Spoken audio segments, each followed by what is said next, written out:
وہ تمہارے مال سے کہیں بہتر ہے۔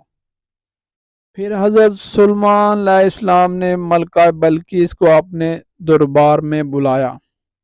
اللہ کے حکم سے پلک جھپکنے سے پہلے ملکہ بلقیس کا تخت حضرت سلیمان علیہ السلام کے سامنے حاضر کر دیا گیا۔ جب بلقیس آئی، اپنا تخت دیکھا تو حیران رہ گئی۔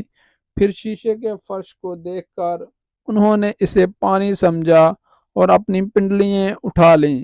تب حضرت علیہ السلام نے فرمایا، یہ شیشے کا فرش ہے۔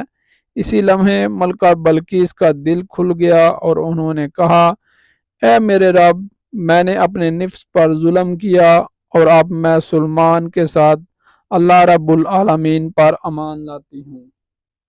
یہ قصہ ہمیں سکھاتا ہے اصل طاقت تخت میں نہیں ہے بلکہ حق کو پہچاننے میں ہے، اور ہدایت جسے اللہ چاہے عطا فرمائے۔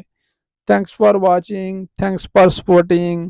یہ تھا حضرت سلیمان علیہ السلام کا قصہ اور ملکہ بلقیس کا قصہ۔ یہ قصہ میں سکھاتا ہے کہ طاقت اور آپ کے پاس طاقت اور جرأت ہونے کے ساتھ ساتھ عقل اور دنا ہونا بھی ضروری ہے۔